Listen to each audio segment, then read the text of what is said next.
18세기 독일의 화가 스텐버그라고 하는 사람이 예수님을 구주로 영접하고 성도가 된 후에 멋있는 성화를 좀 그려봐야 되겠다. 그래서 십자가에 매달리신 예수님을 그리기로 했습니다. 그림을 한참 동안 그려 내려가면서 갑자기 짜증이 나는 거예요. 이런 그림을 누가 사갈까?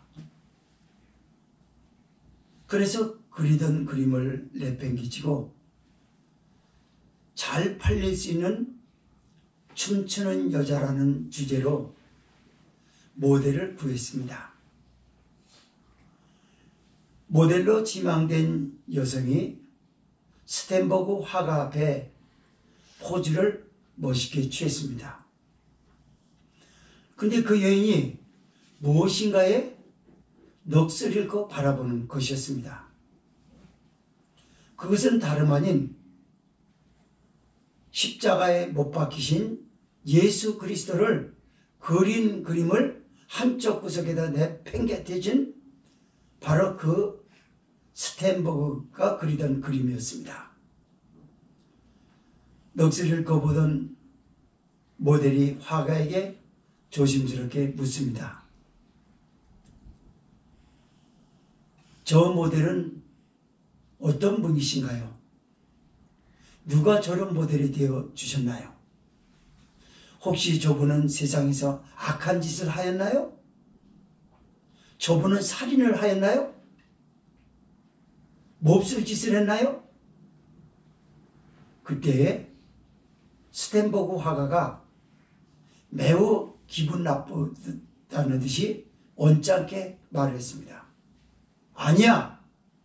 그분은 나쁜 분이 아니라 온 인류의 죄를 위해서 십자가에 못 박혀 죽으신 훌륭한 분이야. 그러자 이 모델로 지망된 여성이 이 얘기를 이어갑니다. 그런데 화가님은 왜 저렇게 훌륭한 분을 그리지 않고 저같이 보잘것없는 여자를 그립니까? 그때 굉장히 화가는 충격을 받고 내팽개쳐진 그림을 다시 그리기 시작합니다. 그리고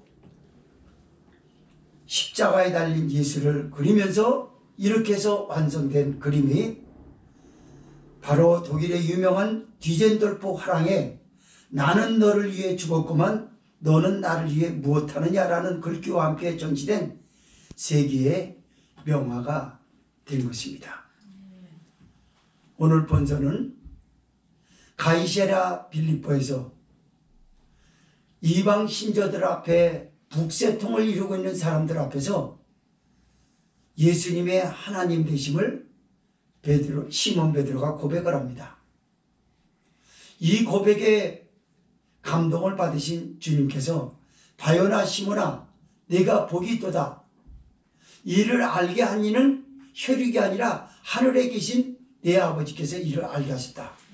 그러면서 이제는 내가 내 교회를 세우리니 음부의 권세가 이기지 못할 것이라 라고 그러면서 칭찬을 해주셨어요. 그리고 비로소 예수님이 십자가에 못 박혀 죽으실 기간이 얼마 남지 않음을 아시고 베드로에게 그 얘기를 하십니다. 베드로야, 나는 이제 장로들과 대제사장들과 서기관들에게 버림을 받아 죽임을 당하고 죽었다가 제3일에 다시 살아나야 할 것이라. 그리고 공개적으로 얘기를 했어요. 제자들 전체 다 무리들 들으라고. 살아난다는 거예요. 그때 베드로가 만류를 하는 겁니다. 주님 어떻게 그러실 수가 있습니까? 그거는 안 될 말입니다. 오히려 제자가 가서 죽어야지 스승이 죽는다는 게 어디 있겠습니까? 뭐 이렇게 만류를 하는 거예요. 그때 예수님이 시몬 베드로를 비롯한 제자들과 무리들 앞에서 베드로를 꾸짖었어요. 사단아, 내 뒤로 물러가라. 너는 하나님의 일을 생각지 않고 사람의 일을 생각하는도다. 라고 하면서 예수님의 시선이 전 무리를 집중하시면서 던지셨습니다. 아무든지 나를 따라오려거든 자기를 부인하고 자기 십자가를 지고 나를 좇을 것이니라. 누구든지 제 목숨을 구원코자 하면 잃을 것이요 누구든지 나와 복음을 위하여 제 목숨을 잃으면 구원을 얻을 것이라 라고 말씀해. 사람이 온 천하를 얻고도 제 목숨을 잃으면 무엇이 유익하겠느냐? 무엇과 제 목숨을 바꾸겠느냐? 야단치시면서 예수님께서 그랬어요. 누구든지 죄 많은 음란한 세대에서 인자를 부끄러워하면 인자도 천사들과 함께 하나님의 영광으로 이 세상에 심판하러 오실 때 그를 부끄러워하리라. 너희 여기 섰는 자들 중에서 인자가 메시아 된다는 사실, 하나님 된다는 사실을 똑똑히 목격하게 될 것이다. 이렇게 얘기했어요. 오늘 이런 본세의 배경과 내용을 통해서 말씀을 두 가지로 나눠서 보도록 하겠습니다. 첫째로 31절에서 35절은 주님의 죽음과 부활에 대한 베드로의 영적 무지와 주님의 책망의 말씀을 여기서 하고 있습니다. 두 번째로 8장 36절에서 9장 1절은 신앙인이 있어서 자기 십자가의 능력과 위대성을 비로소 말씀하시는 주님이십니다. 31절에서 35절 읽습니다. 시작. 인자가 많은 고난을 받고 장로들과 대제사장들과 서기관들에게 버림받아 죽임을 당하고 사흘 만에 살아나야 할 것을 비로소 저에게 가르치시되 드러내놓고 이 말씀을 하시니 베드로가 예수를 붙들고 가라매 예수께서 돌이키사 제자들을 보시며 베드로를 꾸짖어 가라사대 사단아 내 뒤로 물러가라. 네가 하나님의 일을 생각지 아니하고 도리어 사람의 일을 생각하는도다 하시고 무리와 제자들을 불러 이르시되 아무든지 나를 따라오려거든 자기를 부인하고 자기 십자가를 지고 나를 좇을 것이니라. 누구든지 제 목숨을 구원코자 하면 잃을 것이요 누구든지 나와 복음을 위하여 제 목숨을 잃으면 구원하리라. 아멘. 아멘. 하나님의 말씀에만 집중하세요.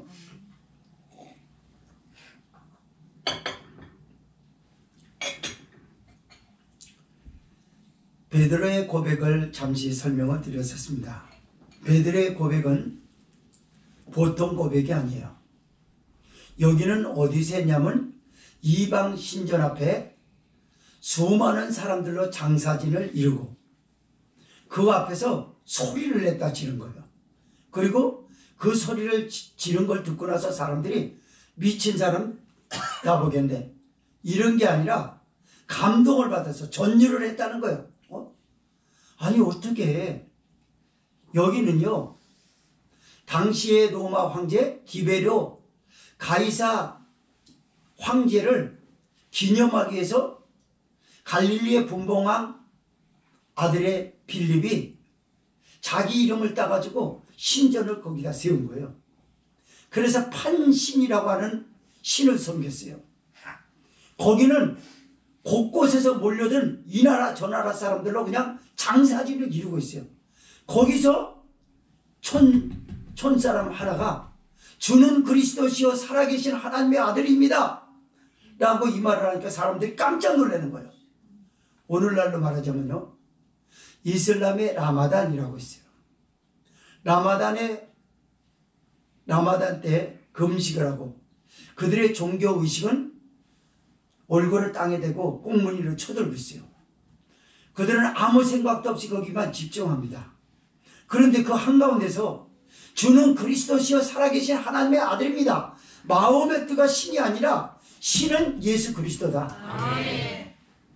알라가 신이 아니라 여호와 하나님이 신이시다. 아멘. 그 말이에요. 그러니까 엎드려 있던 사람들이 일어나가지고 저놈 잡아라 그런 게 아니라 감동을 받아가지고 우리가 헛되게 경배했네? 이런 정도예요. 베드로의 고백은 그러니까 예수님이 칭찬했죠. 이를 알게 한 이는 내 혈육이 아니라 하늘에 계신 내 아버지께서 이를 알게 하셨다. 그래서 그 고백만 지키면, 그 믿음만 지키면 음부의 권세가 이기지 못한다는 거예요. 그리고 비로소 깨달은 것 같은 베드로에게 예수님이 이제 죽으심을 당해야 할 나를 며칠 앞두고 과감하게 드러내놓고 말씀하십니다. 베드로야, 이제는 인자가 장로들과 대제사장들과 서기관들에게 버림을 받고 죽임을 당할 것이다. 그리고 십자가에 못 박혀 죽었다가 제3일에 다시 살아나야 할 것이다. 베드로는 깜짝 놀랍니다. 무리들은 깜짝 놀래요. 장로들과 대제사장들과 서기관들은 하나님을 섬기는 데 있어서 영적 지도자들이었고 종교기관으로서 유대의 모든 종교의 구심점을 이루어야 될 그런 기관에서 거기서 예수님을 버림을 당한다? 그들이 예수님을 죽이신다? 그리고 죽임을 당하였다가 또 죽은 사람이 3일에 살아난다? 굉장한 충격입니다. 베드로는 영적 무지의 소치를 그대로 드러냅니다. 주여, 안 됩니다. 여기 간하메라고 하는 헬라어 원어를 쉽게 직역하자면 그 말입니다. 강제적으로 뜯어말려가지고 화가 나가지고 밀치고 그런 걸 얘기하는 거야. 가난했다라고 하는 걸 밀치고 막 그런 거. 무슨 소리랍니까? 그러면서 떠미는 거나 같은 거예요.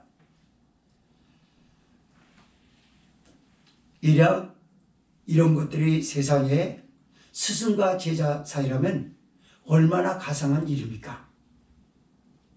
스승을 너무나 쉽게 버리는 세대, 부모까지 버리는 자식들, 친구를 버리는 건 아무것도 아니게끔 생각하는 악한 세대에 살고 있어요. 이런 비정한 사회에서 이런 제자가 있다고 하는 건 감동적입니다. 그러나 이 일은 하나님의 일로서 세상에 일반적으로 흘러가는 어떤 인간적인 어떤 윤리적 관계나 도덕적 관계를 말하는 게 아니에요. 영적인 일들입니다. 바로 메시아가 되기 위해서 예수님은 이 과정을 반드시 밟아야 했어요. 십자가에 못 박혀 죽으시고 죽임을 당하시고 제3일에 살아나 인류에게 메시아로 공개되어지고 오늘날 우리의 예배의 대상이 되었고 교회의 머리가 되시고 이 세상을 다시 심판하러 오실 심판의 하나님이 되실 것이라고 하는 것은 바로 십자가에 죽어야 된다는 말이었습니다. 그러나 베드로는 이걸 억지로 뜯어 말렸어요. 강제적으로 뜯어 말렸어요. 예수님은 당장에 베드로를 꾸짖어 가라사대 사단아 내 뒤로 물러가라. 네가 하나님의 일을 생각지 아니하고 사람의 일을 생각하는도다 라고 합니다. 사랑하는 성도 여러분, 오늘날 수도 없는 사람들이 하나님의 일과 사람의 일을 헷갈려하고 여전히 하나님의 일을 사람의 일로 하는 사람이 있어요. 하나님의 일이란 뭘까요? 우리 신앙생활이 하나님의 일이에요. 하나님의 일로 생각지 아니하고 사람의 일로 생각하는 사람은 마귀가 시키는 짓을 합니다. 사탄은 뭐라고 가르칠까요? 네가 예배가 중요한 게 아니라 네 직장이 중요하고, 예배가 중요한 게 아니라 아이들이 학교가 더 중요한 것이고, 예배가 중요한 게 아니라 가족들 중에 누가 너희 집에 귀한 손님으로 올 때 그를 접대하는 거지, 신앙은 나중에 여유 있을 때 여가점으로 여기면 된다라고 사탄은 시키는 겁니다. 그래서 코로나19 3년을 겪어오면서 교인들은 베드로가 하였던 것처럼 그런 영적 무지의 소치를 드러내고 말았습니다. 방역 대책 일환으로 교회에 모이지 말라, 비대면 예배를 드리라, 거기에 굴복하지 아니하면 벌금을 때리고 교회를 영원히 문 닫아버리게 하겠다라고 하는 전 정부의 파렴치한 일들에 교회가 너무나 쉽게 굴복을 당했어요. 성도들이 굴복당했습니다. 분명히 자기가 신앙생활하는 게 하나님의 일인데 사람의 일로 생각했던 거예요. 하나님의 일은 하나님이 책임지는 줄 믿으시라. 그래서 제 목숨을 제 스스로 구원해 보겠다고 하는 거예요. 그러나 제 목숨을 구원해 보겠다고 해서 살아난 사람이 어디 있는가요? 아니에요. 다 죽었습니다. 오늘날 교회가, 성도가 하나님의 일과 사람의 일을 구분하지 못해요. 목사도 목회하다가 힘이 들면 먹고 사는 문제 때문에 교회를 버립니다. 그는 애시당초 신앙을 의심해 봤어야 됐어요. 하나님의, 자기가 하는 일이 하나님의 일인가 자기 일인가 헷갈려 하는 거예요. 성도 여러분, 여러분의 신앙은 하나님의 일입니다. 아멘. 여러분 마음대로 해서 되는 일이 아니에요. 아멘. 그래서 신앙인들이 세상 앞에 우스워진 것입니다. 사탄도 비웃어요. 성도가 성도답지 못하고 초지일관 일편당심한 신앙을 보이지 못하고 신앙의 절개를 보이지 못하고 쉽게 변질되어져 버리는 모습 말입니다. 너무나 쉽게 타락합니다. 경건했던 사람이 하루아침에 타락합니다. 타락한 일과 경건이라는 것들을 양쪽 바퀴를 굴리면서 한 발은 세상에 한 발은 교회에 딛고 불리하면 이쪽 저쪽으로 발을 디는 이런 우스운 모습을 교회는 보여주고 있어요. 성령은 오늘 이 사람을 통해서 교회인 저와 여러분에게 뭐라고 말씀하냐면 그럽니다. 너는 지금까지 해오면서 하나님의 일과 사람의 일 중에 분명하게 네가 구별하고 살았느냐라고 하는 겁니다. 너 하나님의 일로 생각하고 신앙생활 해왔냐? 네가 기도하는 것, 네가 성경을 보는 것, 그리고 네가 교회에서 헌신하는 것, 그 누구 일이냐? 하나님의 일인 봉사하다가 시험 드는 건 뭡니까? 그 사람은 제 일로 착각한 거예요. 이제까지 그렇게 살아왔다면 그 사람은 반드시 회개해야 될 겁니다. 하나님의 일을 하면서 왜 심술을 부립니까? 하나님의 일을 하는데 왜 짜증이 나요? 여호와를 앙망하는 자는 새 힘을 얻으리니라고 시편 이사야 41장 31절인가는 그렇게 말씀하고 있어요. 그런데 왜 사람들은 그걸 경험하지 못하고 할까요? 하나님의 일을 사람의 일로 지 맘대로 해오려고 했기 때문에 경험을 못하고 있단 말이에요. 하다가 힘들어서 자빠집니다. 하다가 실증이 나서 포기해버려요. 왜 그런 거예요? 성령의 인도를 받지 못해요. 하나님의 인도를 받지 못해요. 그래서 예수님은 과감하게 베드로에게 그러니까 사단아 내 뒤로 물러가라. 내가 십자가 져서 죽고 죽는 것은 네가 인간적인 눈으로 봤을 때는 아픈 거는 맞다. 그렇지만 하나님은 나를 세상에 이렇게 보내요. 너희들을 구원하고 인류를 구원하게 하려고 내가 대속 죽음을 당해야 된다. 이게 하나님이 정하신 일을 네가 바꾸겠느냐? 네가 인간적으로 스승인 나를 사랑한다고 해서 바꾸겠느냐? 바꿀 수가 없는 일입니다. 그래서 사탄이라고 했어요. 성령이 교회에게 하시는 이 말씀을 들어보면 사탄인 성도가 너무나 많고요. 사탄인 교회의 투성이에요.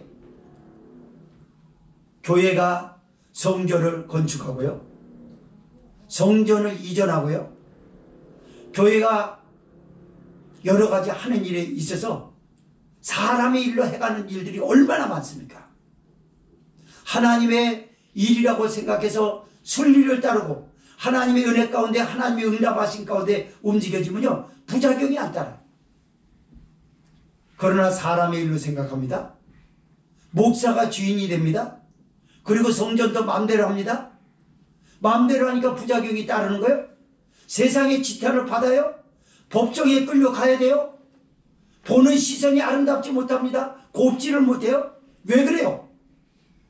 교회의 주인은 예수님이라고 말하면서 목사가 주인처럼 호령하고 제 마음대로 이렇게 했다 저렇게 했다 라고 한다면 그게 무슨 교회예요? 그게 마귀의 교회. 그건 사탄의 교회라고 하는 거예요. 사랑하는 성도 여러분, 우리는 주님의 교회입니다. 아멘. 이건 주님의 일이에요. 아멘. 사람의 일이 아닙니다. 여러분의 신앙생활하는 것, 교회에서 봉사하는 것, 교제하는 것 하는 것들은 사람의 일이 아니에요. 어느 정도 하다가 말면은 끝내버리는 게 그런 사람의 일이 아니에요. 사람의 일이라고 생각하는 사람은 소속감 없이 행동을 하는 거예요. 예배 내가 드렸으면 되지 뭐. 교회에서 예배 드렸으면 다 된 거지 뭐가 다 필요해. 아니요. 당신의 미완성인 그 문제가 마귀의 밥이 되는 거고, 그게 하나님의 일을 사람의 일로 만드는 꼴이 돼버리고 마를 것이다. 34절을 읽겠습니다. 시작. 무리와 제자들을 불러 이르시되 아무든지 나를 따라오려거든 자기를 부인하고 자기 십자가를 지고 나를 좇을 것이니라 라고 말씀합니다. 예수님이 제자를 부르십니다. 무리들도 집중했겠죠. 거기는 이방인들도 많이 있었어요. 예수님이 이렇게 말씀하셔요. 사랑하는 제자 베드로를 꾸짖고 나서 사단아 내 뒤로 물러가라. 너는 하나님의 일을 생각지 아니하고 사람의 일을 생각하는도다 라고 하시면서 이어서 하신 말씀이 그런 거예요. 아무든지 나를 따라오려거든 자기를 부인하고 자기 십자가를 지고 나를 좇을 것이니라. 자기가 뭡니까? 지금 하나님의 일을 사람의 일로 봤던 베드로가 고백했던 거, 예수님은 말렸던 거, 그걸 부인하라고. 그걸 부인하지 않으면 십자가 못 져요. 여러분, 제가 여러분에게 수도 없이 말씀을 전해주고요, 권면을 하고 별짓 다 해보세요. 변화 안 되는 게 뭡니까? 자기 부인 안 해요. 자연인이 그대로 사는 거예요. 타락한 그대로 사는 거예요. 아무 느낌도 없어요. 언젠가는 예수님을 믿기 때문에 천국 가다 전부 다 만무당이에요. 예수님은 분명 말씀하셨거든요. 나더러 주여 주여 하는 자마다 하나님 나라에 다 들어갈 것이 아니요 아버지 뜻대로 하는 자라에 들어가리라 라고 분명히 말씀하셨어요. 이거 잘 들으셔야 됩니다. 주 예수를 믿으라 그리하면 너와 내 집이 구원을 얻으리라. 거기에 폭 매혹돼가지고 빠져서 헤어나오지 못하는 그런 모습은 안 되는 거예요. 오늘날 성도가 거기에 빠져 파묻혀 버렸어요. 그리고 그 수렁에 빠져가지고 나오질 못해요. 아무렇게나 막 사는 겁니다. 그러니까 자기가 져야 될 십자가를 못 지는 거예요. 내가 져야 될 십자가가 뭡니까? 예수님이 골고다 언덕을 32관이나 되는 십자가를 지고 오르셨던 것처럼 나도 그의 뒤를 따라서 내가 올라야 할 골고다 언덕이 있어요. 그게 하나님의 일이에요. 그게 하나님의 영광을 드러내는 일이고 세상을 살리는 일이에요. 입 닫고 있지 말고 화답하세요. 우리가 골고다 언덕을 올라가는 것, 내 십자가를 내가 지고 올라가야 하는 것은 나만 이로운 게 아니라 하나님의 영광만 되는 게 아니라 이방인들에게 감동을 주는 일들이래요. 그럼 뭐가 십자가 지는 건가요? 세상 사람들과 다른 신앙인의 참다운 모습, 진심을 이 세대는 요구하고 있어요. 누가 길가에 버려진 사람을 가서 툭툭 털어주고 할 사람 누가 있겠어요? 사회적으로부터 냉대를 당했다고 생각해서 자기를 비관하고 죽고 싶어하는 사람의 그 심정을 누가 들여다보겠어요? 신앙인이 영적으로 보는 거 아닙니까? 근데 안 보는 거예요. 왜 안 보냐? 그 타락한 자기 자신, 자기밖에 모르는, 자기 배를 위해서만 사는 자기밖에 모르는 걸 끝까지 부인하지 않아요. 그 십자가 못 지는 거죠. 보일 리가 없어요. 저 사람이 비관하겠다라고 하는 게 내 눈에 보일 리가 있겠습니까? 그런다면 다 보게요? 안 보여져요. 왜 안 보여지냐? 너도 그렇잖아. 너도 그들 중에 하나인데 뭘 그러냐? 네가 뭐 교회 와서 찬송을 불렀다고 예수님이라고 부르고 식사 때 기도했다고 해서 네가 하나님의 사람이냐? 아니야. 내 십자가도 지지 않는 사람이 무슨 하나님의 사람이냐? 예수님은 아무든지라고 얘기했거든요. 구원을 받고 싶다면 십자가를 지라는 말이었고요. 하나님의 사람이 되고 싶다면 골고다 언덕을 오르라고 하는 거였어요. 그러나 나라고 하는 자연이 부인되어지지 않으면 끝까지 십자가는 질 수가 없는 일입니다. 아무리 발버둥을 쳐도 십자가는 내가 질 수 있는 게 아니에요. 왜냐하면 내 십자가를 찾지를 못하기 때문에요. 십자가는 아무에게나 보여지는 게 아닙니다. 자연인이라고 하는 육신의 정력, 안목의 정력, 이생의 자랑인 정과 욕을 십자가에 못 박아 버려 부인했을 때 내가 져야 될 십자가를 보게 되는 줄 믿으십니다. 그때서야 내가 저거 내 십자가구나. 우리 흔히 이런 말을 들어봤어요. 죄 많이 짓죠. 십자가란 말을 썼다가 내 남편이 십자가예요. 천만에요. 내 남편이 십자가인가요? 내 안에 십자가예요. 그게 십자가예요? 아니에요. 그러면서 죄 짓고 있습니다.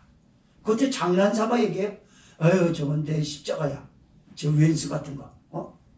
왼수는 네가 왼수야. 네가 하나님의 왼수라고. 하나님의 왼수가 누굽니까? 십자가 안 지는 사람이죠. 그래서 곧바로 예수님 뭐라고 말하면요. 말씀하시면 누구든지 자기 목숨을 구원코자 하면 잃을 것이요. 나와 복음을 위하여 제 목숨을 잃으면 구원하리라 라고 합니다. 여러분 지금도 병실에서 누워있는 정말로 인생으로서 죽음 속에서 사투를 벌이는 기독교인들 많이 있을 거예요. 이걸 혹시 유튜브로 듣고 계신다라는 성도라면 잘 말씀을 이것을 들어야 될 것입니다. 성령이 말씀합니다. 병원이 못하겠다 그러면 굳이 왜 거기에 매달리냐? 그냥 이래도 죽고 저래도 죽을 것 같으면 하나님 앞에 네 인생을 한번 맡겨보면 안 되겠냐? 사람은요 몸살 하나 나도 신앙생활 안 하려고 해요. 왜 그래요? 앞서 말씀을 드렸던 것처럼 하나님의 일이 아닌 거예요. 그 사람한테. 내 일인 거예요. 내가 힘들어서 안 되겠다는데 그래 네 마음대로 살아. 신앙은 사람의 일이 아니야. 왜 성도들이 이 교회 갔다 저 교회 갔다 그런 줄 알아요? 성질난 막 가버린 줄 알아요? 그건 다 가짜예요. 그 사람은 이미 자기 일이었어요. 자기 마음대로 해도 된다는 거예요. 그러나 성경은 그렇게 가르치지 않았어요. 코로나 직격탄, 코로나 3년을 겪으면서 교회는 이걸 받았습니다. 자기가 스스로를 구원해 보려고 그랬어요. 교회의 비대면 예배로 인해 가지고 재정이 어려워지자 재정에 맞춰서 인력을 감축합니다. 거기다가 기도 많이 하는 목사님들은 다 감축해요. 희한하게. 그러면서 교회는 구원을 얻은 게 아니라 잃어버렸습니다. 그 생명. 교회의 생명이 뭐예요? 영적 야성을 잃어버렸다고요. 마귀를 쫓아버리는 야성. 십자가의 군병으로서 목숨을 각오하고라도 세상과 죄와 맞서 싸우려고 하는 투쟁 정신이 사라졌어요. 그게 야성이에요. 영적 야성을 잃어버렸습니다. 그러나 그 소수 중에서도 누구든지 나와 복음을 위하여 제 목숨을 잃으면 구원하리라. 목사님들 중에 방송으로 나가기 때문에 실명하지 않겠습니다만 소수의 목사님들 중에는 정말 제 목숨을 하나님과 주님과 복음을 위해서 내놓은 분들이 있었어요. 그들은 구원했습니다. 뭘 구원했나요? 마귀와 싸우고 세상과 싸우고 싸워야 될 영적 야성을 뺏기질 않았어요. 가지고 있었어요. 사람이 야성을 잃어버리면요 아무것도 못해요. 야성을 잃어버린 동물 보셨죠? 언젠가도 설명을 드렸죠. 동물원에 가보세요. 유리관에 있는 사자 보세요. 곰을 보세요. 어슬렁어슬렁 돌아다녀요. 그리고 그가 야성을 펼칠 수 있는 건 아무것도 없어요. 야성은 다 죽어버렸어요. 그래서 야생에서 만난 곰 그런 것 같질 않아요. 사람에게 길들여지고. 거기서 조련사들이 먹이 갖다 이렇게 던져주고 편안히 먹고야 살겠죠. 그렇지만 사는 게 아니에요. 그 동물은 내일을 위해서 서서히 죽음으로 가고 있는 거예요. 굉장히 불안을 표현하는 것 중에 하나는 동물이 안고서 두루누워서 하품하는 거하고 어슬렁어슬렁 하는 거래요. 그거는 뭐냐면 나 불안하다고 말이래요. 그리고 하품 잡고 하고 그런 거 스트레스라는 거예요. 개들은. 우리 개도 나를 보고 하품을 하더라고요. 그래서 왜 하품해? 너 끌고 다니는데 내가 그런 적이 있었거든. 어쨌든 간에 동물이 야성을 잃어버리면 어슬렁대는 거예요. 어슬렁댄다라는 의미는 뭐죠? 자기가 누군지를 모르는 거예요. 오늘날 교인들이 코로나를 겪고 나서 야성을 잃으니까 어슬렁댑니다. 다시 시작해볼까? 이 교회로 갈까? 저 교회로 갈까? 지금도 그러고 돌아다니고 있어요. 이 교회로 가면 좀 더 할까? 저 교회로 다닙니다 할까? 자기가 바뀌어질 생각을 하지 않고 교회를 바꾸는 거예요. 자기 몸에 맞게 하려고. 천만의 말씀이에요. 그 사람은 야성을 잃어버렸습니다. 중심을 잡지 못하고 좌로나 우로나 치우치면서 어슬렁대는 거예요. 언젠가는 한 번 또 어슬렁댈 겁니다. 그게 아니다라고 자기가 생각하면 끝까지 그 교회를 붙드는 게 아니라 아니다라고 생각하면 또 하는 거예요. 또 하나님의 일을 자기 일로 오판하는 거예요. 그리고 과감하게 일을 저지릅니다. 나중에 주께서 하늘나라 갔을 때 물어보면 뭐라고 답할까라고 하는 것은 안중에도 없이 말입니다. 성도 여러분, 신앙은 생명보다 귀해요. 제가 여러분에게 가끔가다 말씀드렸듯이 우리 용호 어려서 몸 아파서 막 울고 그러는 거 교회로 가라. 교회로. 교회 제가 없고 갔어요. 하나님 앞에 가면 된다. 그렇게 했거든요. 그래서 장성한 어른이 돼가지고 정도를 살고 신앙을 가질 수 있었던 걸 여러분 목사 자녀는 신앙 없어요. 얘기 들어보세요. 근데 저게 뭡니까? 어려서부터 신앙의 야성을 기른 거예요. 그래가지고 그 야성이 살아있기 때문에 그 야성 하나가 버텨주고 있는 거 아닙니까? 교회가 그 야성을 잃어버리면요 아무것도 못해요. 목사도 마찬가지. 야성을 잃어버리면 성경도 안 보입니다. 그때 뭘 얘기하는지 몰라요. 자기도 모르고 얘기를 해요. 하나님의 일을 자기 일로 생각했기 때문에 하나님의 일을 뒷전에 당기지 마. 내 몸 아픈 게 먼저지 뭐. 약사 먹고 몸살 났으니까 몸 좀 푹 좀 쉬고 나면은 땀 흘리고 나면 날 거야. 그런 세월로서 어슬렁거리면서 낭비된 세월은 적게요. 얼마나 많은데요. 지금까지 그렇게 살아왔어요. 정력으로 있었던 때가 조카도다. 베드로 사도가 안타까워서 했던 것처럼 이제 그만하면 조카잖아. 뭐가 부족해서 또다시 어슬렁거리래요. 그건 어쩔 수 없이 야성을 잃어버린 성도의 빈약한 모습이 마귀의 밥이 되고 세상에서도 웃음거리가 되고 예수님의 십자가와는 전혀 맞지 않은 그런 볼품없는 모습으로 전락된 이미지가 아닐까요? 두 번째 말씀입니다.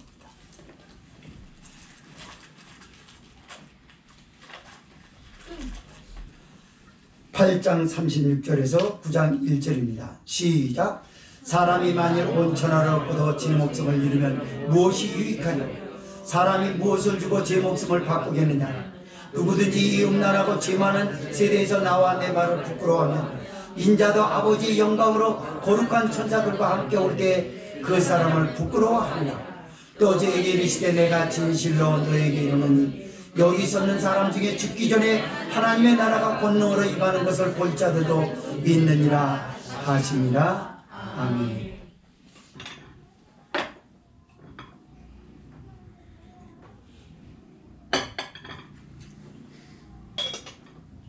사람이요, 만약에 소원하는 거 다 이뤘다고 쳐봅시다. 재물도 명예도 인기도 권력도 다 쥐었어요. 다 지었는데 어느 날 갑자기 몹쓸병이 들어왔어요. 어느 연극이 생각납니다. 15분 타임의 연극이었어요. 배우가 딱 서가지고 그렇게 말합니다. 아, 나는 세상에서 모든 걸 다 가졌어. 나 같은 사람은 없을 거야. 행운의 여신이 나에게 모든 걸 다 줬어. 어느 날 의사가 딱 만나서 그럽니다. 당신 생명 15분밖에 남지 않았습니다. 그러니까 이 사람이 제 생명이 15분 남았다고요? 충격에 빠진 듯이 그렇게 하고 있어요. 근데 잠시 후에 이 사람이 아, 내가 나머지 얻지 못했던 것 하나 얻었네? 그리고 자기가 15분 생명이 15분 남았다는 걸 잊어버려 예쁜 여자를 아내로 맞아들입니다. 그 순간 그 사람의 생명은 10분 남았어요. 의사가 당신 10분 남았어. 이게 뭔 말인지 잘 좀 이해해 보세요. 오늘 본서가 생각이 나서 책 읽었던 것 중에 생각이 나서 말씀드리는 거예요. 그 사람이 자기에게 10분밖에 생명이 남지 않았다는 의사 말고 어떤 훌륭한 명의를 만나요. 그래가지고 마약과 같은 약을 받아요. 그래서 그 약을 받으면은 생명이 연장된다는 거예요. 그래가지고 아까 얘기가 진짜 얘기인데 10분 남았다는, 자기 생명이 10분 남았다는 걸 몰라요. 그래서 그 의사가 준 약을 받아서 덥석 받아버려요. 아, 내 모든 걸 다 얻었다. 피하려고 했는데 그 의사가 마지막으로 다시 당신의 생명 1분 남았네요. 그런데도 여전히 그는 얻은 걸 다 얻었다고 그래서 그 말을 듣지를 못해요. 그러나 몇 초를 남겨두고 깜빡거리기 시작합니다. 죽음을 그제서야 인지합니다. 그리고 한탄합니다. 내게 가진 재물은 무엇이고 명예는 뭐고 권력은 뭐고 인기는 뭐고 아내는 뭐고 뭐가 필요가 있냐. 한탄하다 죽어버렸다는 단막극이었어요. 예수님이 그러잖아요. 사람의 온천하를 얻고도 제 목숨과 바꿀 수 있는 것이 무엇이 있겠느냐고. 맞아요? 지금도 어슬렁대면서 이 교회 저희 교회 다닙니다. 그러면서 자기 생명이 점점 단축되는 건 몰라요? 믿음 생활하면서 그게 하나님의 일인지 모르고 자기 일로 착각해 제 마음대로 하다가 세월을 다 보냅니다. 생명이 얼마 남지 않았어요? 자연적인 생명뿐만이 아니라 영적인 생명이 서서히 죽어가고 있다는 걸 몰라요? 그렇게 하고 설상가상 몸에 병도 굶어집니다. 그러면 이때까지 살면서 믿음 생활을 해왔다라고 하는 결과가 그 사람에게 무엇이 유익하겠습니까? 자기 생명과 바꿀 수 있는 게 없잖아요. 아무것도. 예수님 지금 제자들에게 그러는, 얘들아, 신앙생활이 얼마나 아름다운 건지 아냐? 십자가는 얼마나 위대한 건지 아냐? 너 십자가가 고난만 생각하고 아픔만 생각해서 그렇지, 십자가를 지고 나서 거기에 따라오는 영광과 위대성은 너 잘 모르는 가운데 얼마나 위대한 줄 알아? 사람이 무엇을 주고 제 목숨과 바꾸겠느냐? 아무리 찾아봐도 세상에서 내 목숨과 바꿀 건 아무것도 없습니다. 그러나 예수 그리스도와 복음을 위하여 바꿀 수 있습니다. 그거는 더 좋은 것으로 바꿔지는 줄 믿으시기 바랍니다. 죽을 목숨이 산 목숨으로, 비극에 빠져있는 목숨이 영화의 목숨으로 바뀌어지는 줄 믿으시기 바랍니다. 이때까지 믿음의 선조들이 살아왔던 삶이 그랬습니다. 그들은 주를 위해서 자기 목숨을 내던졌습니다. 하나님 나라의 메시지를 위해서 던지고요, 신앙을 위해서 제 목숨을 던졌습니다. 그는 순교를 했다라고 해서 기독교인들에게 찬사를 받는 것으로 끝나지 않았어요. 그 십자가의 위대성은 여전히 오고 오는 세대들에게 전열시키고 있습니다. 순교자 고 주기철 목사님께서 십자가를 졌던 순례자의 아름다운 삶은 지금도 기독교인들에게 귀감이 되고 있어요. 그의 뒷얘기만 들으면 그는 죽어서 하늘나라 갔지만 그의 믿음은 살아서 지금도 오고 오는 세대들에게 증거되고 있어요. 또 그렇게 살면 안 되지 않냐고 말입니다. 그리고 네 목숨보다 중요한 건 세상에는 없지만 하늘나라에 있다. 예수님과 복음을 위해서 바꾸면 더 좋은 것으로 바꿀 줄 믿습니다. 내 목숨을 버리면 버리는 순간 사라져버리는 게 아니라 좋은 것으로 더 얻는다라는 말입니다. 그렇습니다. 크고 작은 일들로 수도 없는 사람들이 이걸 경험해가지고 기도를 해서 이때까지 간증하지 않았습니까? 암에 걸렸던 어떤 분이 전도자의 말을 듣습니다. 그리고 기왕 죽을 거면 예수님 믿고 천국 백성이 되겠다고 두 주먹을 불꺼지고 몸부림을 치면서 기도원에서 기도하고 신앙생활하고 전도하다가 암이 다 났습니다. 할렐루야. 그 사람은 잃어버린 게 아니라 다시 얻었어요. 그러나 먼저 앞선이라고 하면서 기독교인이라고 말하며 40일도 금식했다고 말은 잘하고 간증을 하면서 주님 만났다고 하면서 아프니까 사람의 일로 생각하고 신앙을 뒷전을 하고 의사에게 자기 생명을 맡겨버려가지고 그냥 이슬로 사라져버린 사람이에요. 무명이 돼버렸어요. 그동안 쌓았던 아름다운 신앙의 상아탑이 한순간에 와르르 공든탑이 무너지랴 무너져요. 그렇게 살면 무너져요. 예수님을 버리는 삶은요 무너져 버리는 것. 인생도 무너지고 살아왔던 공로도 함께 무너져 버리게 되어 있습니다. 38절 읽습니다. 시작. 누구든지 음란하고 죄 많은 세대에서 나와 내 말을 부끄러워하면 인자도 아버지의 영광으로 거룩한 천사들과 함께 올 때 그 사람을 부끄러워하리라. 누구든지 이 음란하고 죄 많은 세대에서 나와 내 말을 부끄러워하면 그래요. 음란하고 죄 많은 세대가 뭔가요? 우상을 만들어 놓고 세상을 만들어 놓고 향락과 쾌락의 단을 만들어서 그걸 섬겨서 하나님으로부터 외도하게 만드는 제도들이잖아요. 이 세상은요 음란하고 죄 많은 세대예요. 하나님 밖입니다. 주님 밖이에요. 주님 밖에는 여러분에게 줄 수 있는 게 아무것도 없어요. 하나님과 외도하는 것들로만 다 돼 있어요. 친구가 하나님께 외도하라고 하나님의 일을 해야 될 주의 날에 부릅니다.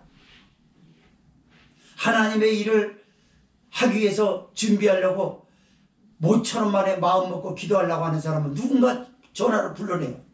외도하라는 거예요. 그거보다 이게 더 맛있어. 육체적으로 맛있을지 모르죠.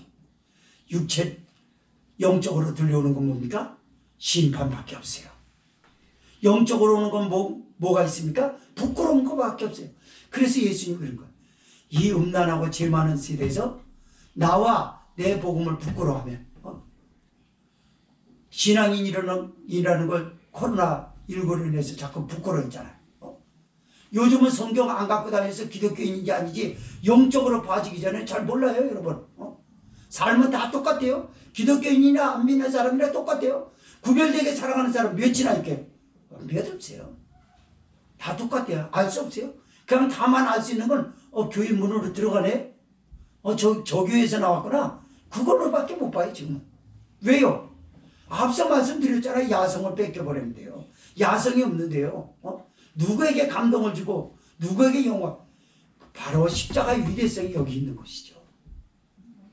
만약에 예수님과 복음을 위해서 살아가지 않고 자꾸 주님으로부터 외도하게 만드는 것에 끌려다니는 사람은 나도 그 거룩한 천사들과 함께 아버지의 영광으로 올 때 그를 부끄러워하리라. 부끄러워한다는 건 뭐죠? 주님 그럼 창피해 나지. 그거보다 더 강한 건 뭐냐면요, 못 들은 채 하는 거예요. 창피하면 못 들은 채 하잖아요. 철판 깔았다고 그러잖아요. 시골에서 온 중마고가 사회에서 내놓을 만한 명성을 날리는 친구를 만났어요. 야, 아무개야. 보니까 앞에 와서 야, 왜 나 모르는 척 누구신가요? 저 기억이 안 납니다. 누구신데요? 이런 철판들이 얼마나 많습니까? 그 사람들은 진실한 관계 아니었기 때문에 그래요. 진실한 친구는 뭐죠? 대통령도요, 미국의 대통령 그랬다고 그랬잖아요. 대통령으로서 인해가지고 저기 업무 보고 있다가 그 수행원들과 이렇게 갔는데 옛날 친구가 지팡이 짚고 서 있는 거야. 그래서 야, 아무개야. 그러니까 대통령가 가 그러면서 그 저기가 그러니까 왜 이래 여기서. 그래서 수행원들 보고 물러가라고 그러는 거. 야, 우리 술 한잔 하자. 가가지고 우리 한번 식사 한번 하자. 어디 사니 지금? 우리나라 대통령 갖다 없어봐요. 그래서 우리나라 대통령이 다 나쁜 건 아닌데 괜히 저기 하는 것 같네요. 진실한 대통령 같으면 뭐라 그래요? 야, 네가 그때 나한테 한 표 더 줘줘서 이렇게 됐다. 너 한번 청와대 좀 와라.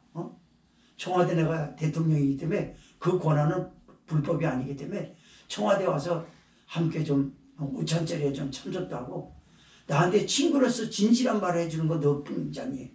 네가 나한테 좀 얘기 좀 해줘라. 얼마나 좋겠어요. 그거 얼마나 아름답습니까? 그 뉴스에 보도된다고 그래서 대통령이 시골에서 지게질하는 친구하고 저 배에서 그물질하는 친구 촌놈들하고 같이 다닌다고 흉보고 언론에서 그러겠어요? 감동을 받지요. 국민들에게 감동을 주고 지지율은 곱절로 상승하지 않겠어요? 제가 말하려는 건 뭡니까? 진실을 말하는 거죠. 신앙의 진실을 말하는 거, 예수님의 진실을 말하는 거예요. 왜 창피하냐?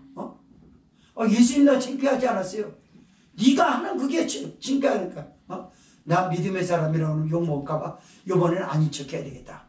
그러고 뭐 경고장 저기 하면 내놓고 나서 따질 때 하는 것처럼 나 신앙인 아니에요. 만약에 그런다면 예수님께서 거룩한 천사들과 아버지의 영광으로 이 땅에 심판하러 오실 때 나도 그를 부끄러워하리라고 합니다. 무슨 말이죠? 주님 앞에는 그런 말을 다룰 수가 없어요. 죄가 되기 때문에. 안면 못수하십니다. 주님이. 주여, 나도 도무지 모른다. 성경에 나왔잖아요. 마태복음 25장에. 주여 주여 하는데 난 너 도무지 모른다. 왜 모른다고 했을까요? 그의 삶이 하나님의 일을 사람의 일로 생각하고 왔던 사람을 종교적 흉내만 내고 교회 다니는 흉내만 냈던 걸 주님이 왜 모르겠어요? 불꽃 같은 눈으로 보시고 우리의 마음을 감찰하시는 분이 모르시는 게 어디 있겠어요? 예수님이 끝으로 이렇게 말씀하십니다. 얘들아, 너희 섰는다 중에서 잠시 후에 인자가 하나님의 영광으로 메시아가 된다는 사실을 목격한 사람들도 있다. 대부분 거기 다 목격했어요. 자, 9장 1절 읽고 마칩니다. 시작. 또 저에게 이르시되 내가 진실로 너에게 이르노니 여기 섰는 사람 중에 죽기 전에 하나님의 나라가 권능으로 임하는 것을 볼 자들도 있느니라 하시니라. 아멘. 이거는 뭔지 아세요? 변화산 사건부터 얘기하는 거예요. 변화산상 사건 때 베드로가 제자들과 함께 올라갔다가 요한과 야고보와 함께 올라갔다 그 광경을 봅니다. 우편에는 모세와 좌편에는 엘리야가 마주서서 예수님에게 수종드는 걸 보고 나서 감동을 받아서 주여, 내가 초막 셋을 지켜 싸우니 하나는 주를 위하여, 하나는 모세를 위하여, 하나는 엘리야를 위하여 지었소이다 그러고 하지 않았습니까? 그걸 잠시 후에 베드로가 본다는 거예요. 사단이라고 야단 맞았던 베드로가 봅니다. 메시아네. 그러니까 영적인 그 구약의 지도자인, 두 훌륭한 지도자인 지도자의 핵심 멤버들이죠. 모세와 엘리야는요. 그러니까 그 모세와 엘리야를 거기서 목격하지 않습니까? 그뿐만 있나요? 다음에 말씀을 듣겠습니다만 성서 휘장이 두 폭으로 찢어지는 걸 보잖아요. 성서 휘장이 왜 찢어져요? 그거? 사람의 인력은 안 찢어져요. 그거. 근데 찢어지면서 성서와 지성서를 가림막하는 성서 휘장이 찢어지니까 성서 지성소가 드러나면서 언약궤가 공개되잖아요. 얼마나 그 충격이 있습니까, 여러분? 그걸 보면서 뭐라 그래요? 백부장이 저는 정녕 의인이었도다. 주님이 지금까지 판정을 받은 산헤드린 공예의 법적인 절차 뭐가 다 부정이라고 말해요. 이해할 수 없는 거라고 백부장이 그런 거. 그는 하나님의 아들이라. 맞습니다. 그래서 메시아 된다라는 걸 목격하잖아요. 여기 서는 사람들 중에 말씀을 정리하면서 결론을 냈습니다. 신앙인에 있어서 십자가가 없다 그러면 그거는 출발 자체부터가 틀렸습니다. 신앙 출발부터 십자가는 무게가 가별망정 반드시 있어야 돼요. 제가 지금 말하는 십자가는 성경이 말하는 그 십자가를 말하고 있습니다. 그 십자가는 뭔가요? 세상적으로 살고 있는 세상과 똑같이 살려고 하는 100가지 중에 10가지라도 죽이는 게 있어야 된다고 말해요. 그게 십자가예요. 그 십자가는 남이 대신 지지 못해요. 내가 져야 돼요. 그래서 여러분 신앙이야말로 야성을 잃어버리지 않는 신앙이 되십시오. 그리고 주님 보시기에도 저 교회는 메시지도 잘 전하고 성도들도 아멘으로 순종 잘하고 나의 기쁨이 된다라는 시선을, 슬퍼하시는 예수님의 시선을 기뻐하시는 시선으로 바꾸고 그분을 평안하게 해드리는 그런 아름다운 예배, 아름다운 신앙이 되시기를 주의 이름으로 부탁을 드립니다. 동성으로 기도합시다.